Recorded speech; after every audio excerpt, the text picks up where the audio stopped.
Okay, I'm going straight into this one. Khan versus Brook, the weigh-in and final thoughts. Now, this fight, this weigh-in, I'm talking about the shape Brook was going to be in, whether he made weight, whether he came in overweight, or whether he would come in, on the scales the right way, or he would take the fight and come in over. Johnny Nelson was saying that if he would kill Brook, he'd come in over the weight and take the fight. Okay, so he's basically saying, stuff being professional, just take the fine. And you know what? There's a few fighters that came out of Eddie Hearn's stable that have done that, where they've come in over the weight and taken the fine, i.e., remember, what's his name? Paul Smith, when he fought Andre Ward. But anyway, I'm going to refer to a couple of fights here. And I sincerely hope that the fight doesn't turn out this way. And when you look at Kell Brook's condition, he looks in superb shape. He really does. His body beautiful, fantastic, fantastic shape, looks solid, looks strong. And, people saying, oh, look at Kell, the weight. Macklin said he looked a bit dry. Other people say they've seen Kell look drier. So he's doing the weight better. So they say. Now, the first alarm bell for me is when Kell was under the weight. And the first fight that flashed back in my mind was when Oscar De La Hoya fought Manny Pacquiao. And Oscar came in at a weight. He'd fought, I think his last fight he had was at middleweight. He got knocked out by Bernard Hopkins by body shot. And I'm thinking to myself, you're coming to fight Manny Pacquiao back down at welterweight, a place you haven't fought in a few years still. And on top of that, you're like 34, 35 years old. So De La Hoya was at the tail end of his career. And I think he had fought at light middleweight and then moved up to middleweight. He fought Felix Sturm at middleweight, I think. So he's prepared himself to fight Bernard Hopkins for that undisputed fight with Hopkins. So when he came down and he fought Pacquiao and he was like, oh, yeah, De La Hoya looks great on the scales. He's brought himself down in weight and De La Hoya's ready. And then, he's going to rehydrate, so he'll be big at the weight. Then when the fight happened, you saw that despite De La Hoya blowing up in weight, Manny Pacquiao was faster on his feet as he was, and he was peppering De La Hoya. And De La Hoya couldn't throw the same sort of power that he once had, at welterweight when he was consistently at welterweight. You know what I mean? And that was a fight that came to my mind where a guy is, he's dry at the weight. He really got down to make the weight, right? He's gone down and made the weight, and under the weight to, I've done it. I've made the weight, like some sort of psychological thing. I'm in the scales. I'm ready to go. But let's remember your age now. You're 35 years old, and you're pulling yourself down. To a guy. If you look at Khan, he is not pulling himself down. He's 35, but he's moved up in weight. It's different when you're moving up in weight to when you're pulling the weight down. So Khan is Brook is pulling himself down to make the 149. Yeah. So I'd like to know what Brook was weighing before this fight was signed. And then when the fight was signed, what the weight he had to come down to and what he had to be weighing before the actual the actual weighing. Maybe he had check weight he had to make in the contract. Yeah, you've got to be at this weight and this weight. When we check you've got to be at this weight, and this weight. And you don't talk about that. That's part of the contract. You don't talk about it, like a non-disclosure. Stuff like that can happen.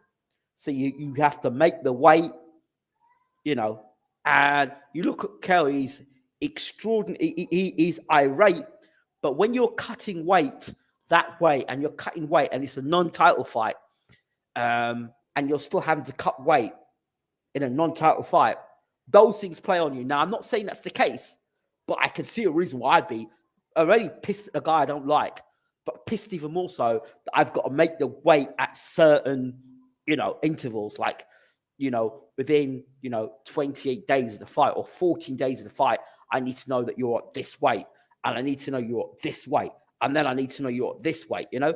I have to know each time where your weight is. So for the boxing fans, they're like, oh yeah, Kel's bang on the weight.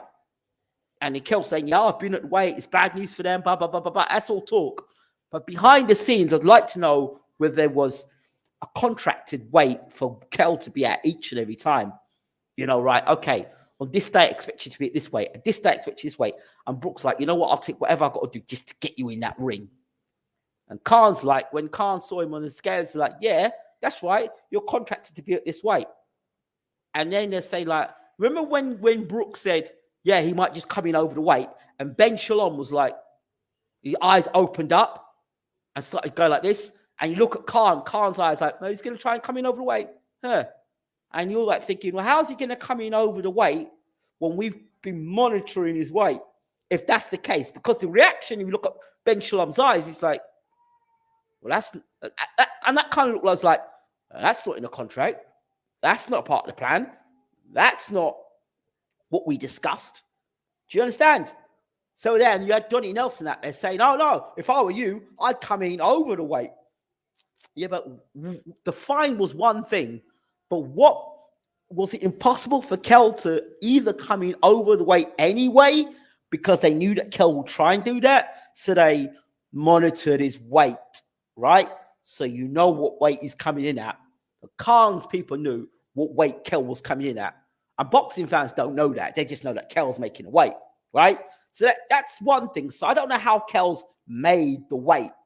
The second thing, if you look at David Hay, another body beautiful. Hay, body beautiful. Remember when he had the first belly fight? He looked great on the scales. He looked great in training. But when it came to the fight, when he had to operate at that weight it didn't work out so well. And for me, Kel, the two eyes, I questioned it way back about how well he can see punches coming at him. Like the right hand, how easy he can see the right hand coming. Now, the shot that he got knocked up by Terence Crawford, I'm 99 to 100% sure he would never have got caught with a shot if his vision was clear. I ain't so sure about Kel's vision. I'm not convinced he can see clearly out of both eyes. I'm not convinced. And he was getting caught by that guy, Sarafa, which I mentioned to on Ultra Tech Boxing when he was on the show, yeah? And I said, I'm not convinced that Kel can see the punches coming. I'm not convinced, right? He might be able to see some punches coming, but I'm not convinced he can see all the punches coming. And he's had 2 metal plates in his face now, right? And I remember Khan saying to him when the gloves are off, so you feel you're a bad man now because you've got metal plates in your face, right? You know, Brook is strong, but how strong will he when he rehydrates? They say, oh, he's going to be really strong when he rehydrates. But you rehydrate, as James and Uncle Bashir told us, that's just water on your body. So it's more poundage you're carrying water. But what is your durability going to be like? Kel's whole makeup is around his physical strength, being at that weight, a weight bully, being at his durability through his career. But he still fights with his hands pretty low down by his side. So it's easy to get caught with those shots. And Khan's also known for blistering hand speed. And he's sort of slashing puncher, one that will cut you. And with the way Kel moves up and down in weight and the scarring tissue as we get there, it is very possible that Khan can catch Kel early and cut him, right? Now, as for Mr. Khan, I'm not concerned about Khan making weight. Why? Because like I said before, he is a fighter. As you get older, it's harder for you to make weight. So 149 isn't about Khan losing weight. It's about Khan making weight, but he's not making weight. Like, he's not a big guy having to cut down a lot of weight. Do you understand? It's Khan's a guy he started his career, I think, lightweight. He started his career at lightweight. He fought as high at middleweight. He had no business being at middleweight with Canelo, who at the night Canelo was fighting like a cruiserweight. There's no way that Brook's going to blow up that high. Do you understand? And then when you look at the caliber of opponents that Khan has fought, yes, I know he's been chinned a few times, his durability. He got dropped a few times by he got dropped by Crawford. He got dropped in the first round, which I said would happen. He got up and still fought on that fight with Brook, and he got against Crawford. Now, timing is something that when you're weight drained and you don't have the legs, and you don't have, it's very difficult for you to time the same way as if you are like coming in as you would 160 pounds. You know, you're welterweight, but you're coming out at like the size of a middleweight. It's different. So I think this weighing is going to suit Khan more. It's going to suit Brook. Brook's the one having to come down. Khan's the one who's just maintaining. That's the way I kind of look at that. So Brook's got issues with his eyes. So I don't know what his visibility is like. He's got issues with his chin now, his durability after the Crawford fight. Was that great timing for Crawford? Or has Brook's durability completely gone? And the fact that Khan punches faster than Brook. He's got faster hands and feet than Brook. Khan's going to be the faster guy coming in. Now, David Hayes has already made a bet on this fight, and he's gone towards Amir Khan. History suggests that when David Hayes goes one way, you go the other way. So go and put your money heavily on Brook. But, you know, stranger things have happened in boxing. Again, Brook looked very wound up, and Dominic Winkle's still talking in Brook's ear, telling him what to say, what to do. You know, again, come fight night, he's going to have to work it out himself. Khan, you look at him in the corner, he's been very himself. There's nobody whispering in Khan's ear. He's quite clear. They say he's media savvy, but he's very confident about what he's saying. He's very confident about who he is and what he's going to do. And he's got every right to. You look at Khan's resume. Look at Khan's resume. Okay, forget resume. Look at the experienced fight he's fought. From Marc Antonio Barrera to Kindle as an amateur to you know, fighting Danny Garcia, Lamont Peterson, Devin Alexander, Marcus Maidana.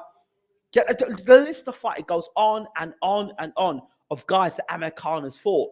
When you look at Kell Brook's reign as champion, the guys he made defenses against were easy defenses. Made defenses against Frankie Gavin.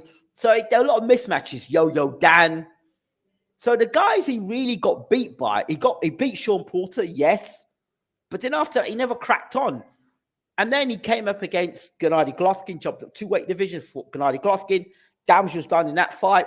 Then he pulled himself back down in weight to go and fight Spence. And Spence more or less walked him down, broke him down, beat him up and stopped him, damaged the other side of the eye. Then he's come back. He's fought all like middleweight. That's where he's going to campaign. He's been brought back down to welterweight again. Then, so then the fight against Terence Crawford. Why he took the fight, I don't know. But as far as I'm concerned, it looked like a payday. So when you look at it now, Khan's had a good time to rest. He's had a good time to rest. And some guys, as they get older, they get better. But I don't know. Him with Bomac, what happens? Things that Khan does that I don't like and I've never liked. Khan gets hit with a good shot on the chin. He'll bang his gloves together, put his hands in the air. Stuff like that I don't like. He gets hit with a good shot. That stuff has always been amateurish and he'll call you on.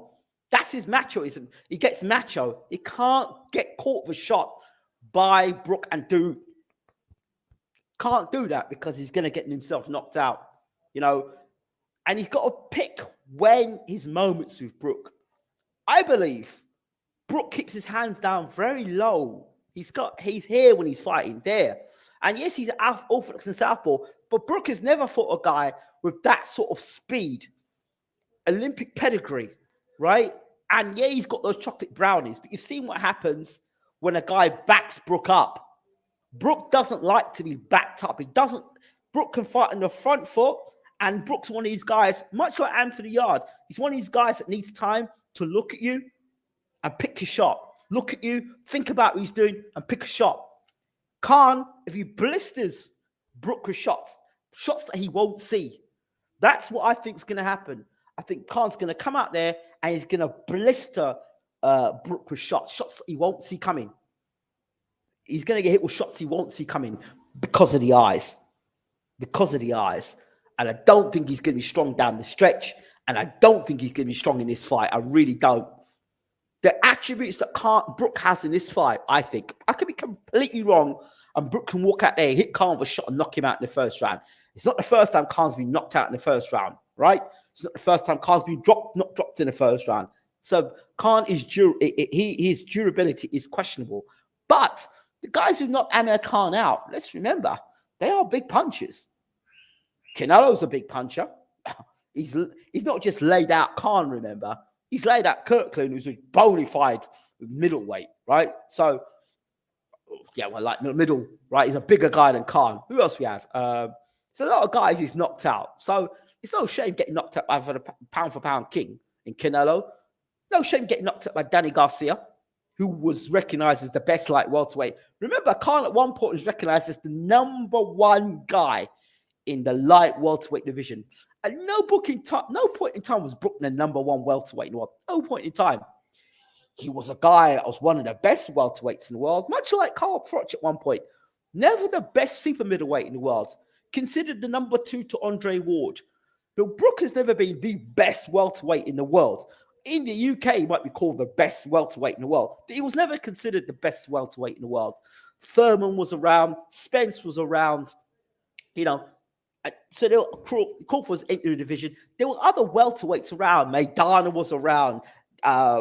Jesse Vargas. There were guys that he never fought, right? When he was on that run as IBF champion. He never fought.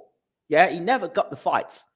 Whereas Khan was fighting the better caliber of opposition and beating them. Right? I don't think Kell Brook's a better fighter than Marcus Maidana. I just don't. I don't. You can argue me all you want. I don't. Styles make fights. I just don't think he is. I don't think. I just don't. I know Brook's got timing, but he's still got to time Khan. But it's very hard to time somebody who's putting a jab, smashing your head back with a jab, and hitting you with combinations. Yeah, even then, even Errol Spence was able to put a jab in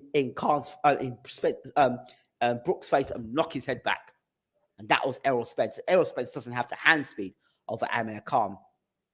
Yeah, so the one thing Brook has in his favor for me in this fight is not his boxing ability. I just don't think it's that, because I don't think Brook does anything particularly spectacular that Khan hasn't seen before. What he does have, or we think he has, physicality. I don't think Brook is a one-punch knockout artist. Not from what I've seen. Yeah, he knocks guys out at lower level, but who at world level has Brook knocked out with one shot?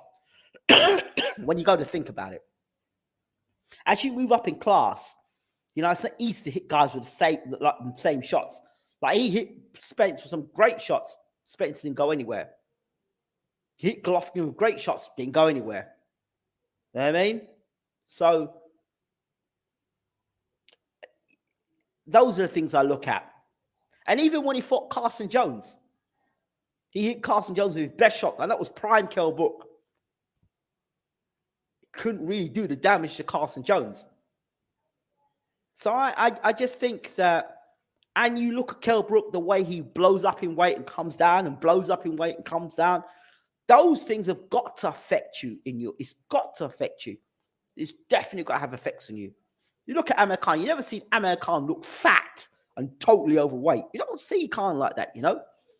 So he's always much more of an athlete. So I just think that Khan, for him to win this fight, he's got a box, circle the ring, and blister Brook. He can catch Brook early. He can definitely catch Brook out early. Definitely. He's got the speed to shock Brook. He's got the speed to do it. And the way Brook kicks his hand dangerously low down by the sides, it's something that needs to be considered. So I think it's a great fight. I'm edging to Khan for this one. I know about the chin and everything, and you've got to make a decision one way or the other. But I'm going with the natural, the faster guy, the guy who I think is the better boxer. And I felt for the longest while when it comes to Kell Brook, he's more of a weight bully. His physicalities, because he's physically strong, he's big at the weight. But when somebody backs it up and puts it on him, he's not the same fighter. Because Brook needs time. Brook needs to stand in front of you, needs to look at you, and he's like, this is Brook, he'll look at you to time and hit him shots to hit you. If you stand in front of Brook, that's all well. You stand in front of him like this, yeah, he's going to hit you all night long with chocolate brownies. If you're on the move, and you're constantly moving around Brook, you're making Brook have to spin Brook, having to turn him all the time, turn him all the time. And them hands are blistering.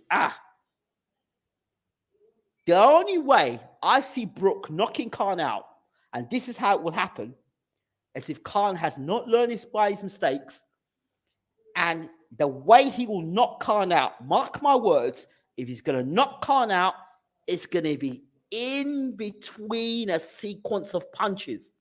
Yeah? It will be in between a sequence of punches. So Khan will be on the attack, and he may stay somewhere too long, and that's where Brook will nail him and time him. That will be the beginning of end for Khan. If it's going to happen for Brook, it'll have to be in between punches. Yeah? And he'll have to take something nasty coming in. Brook's not just going to walk in there and hit him, because Khan's going to hit him with something nasty early. Fast shots that Brook, I don't think, is going to see coming. I don't think he's going to see it coming. And I don't think he's going to take into consideration how hard Khan actually hits until he gets nailed. Whereas Khan knows that Brook has got a certain amount of power in him, and he's physical. He knows that. So he knows, I can't make a mistake against this guy. Brook I don't think is going to be on edge the same. I don't think he's not. I think he's going to, you know what? I just need to go out there and nail Khan with one good one, and the fight's over. Just going to have to nail him one chocolate brownie, and the fight is over. And if he comes out with that, I'm going to try and knock him out with that anger against a guy who's fought at the Olympic pedigree level. And Khan's wound him up already, and he wants to come flying out of traps like that. I don't know. He said his head's going to go. And if his head goes, Khan's going to box him out, blister him out, move him. I'm telling you now. Timing beats speed, but you got to have the timing. Yeah? And I just don't think Brook holds up to them blistering combinations. If Khan's got a half of that speed, he's got. But I could be totally wrong here. And Brook times him and chins him. So, but I'm going to go with Khan. Fought the better opposition.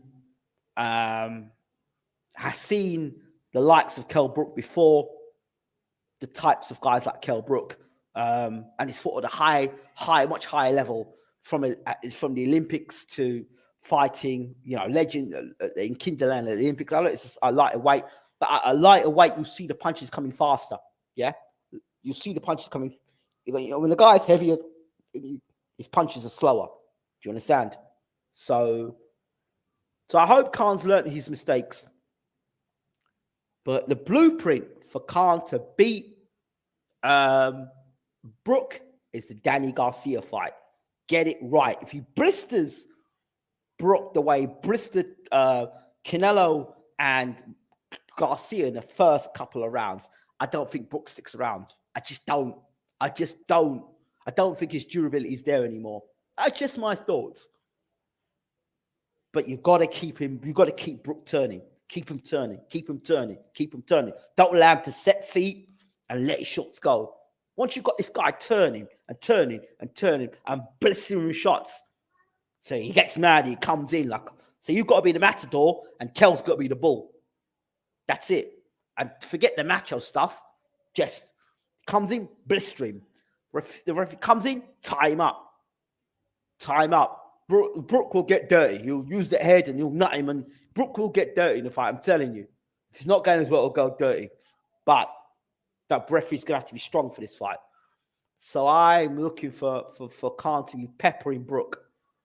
And not Brook getting close to him. and maybe catching him early and stopping him. That's what I'm looking at. Yes, if Brook thinks that Khan can't punch, he's got another thing coming. Those are my thoughts. I'm going to open the floor up on my next video, and, you all can have a chat. But these are my thoughts. Don't forget to rate, subscribe, leave your comments. Particularly if you're a Khan fan, this is for you guys. This is your kind of video. So I don't like put my neck on the line, but for this one, you got to. So yeah. All right. That's it. Again, much appreciated. Much love to you all. I hope you enjoyed the video. Thank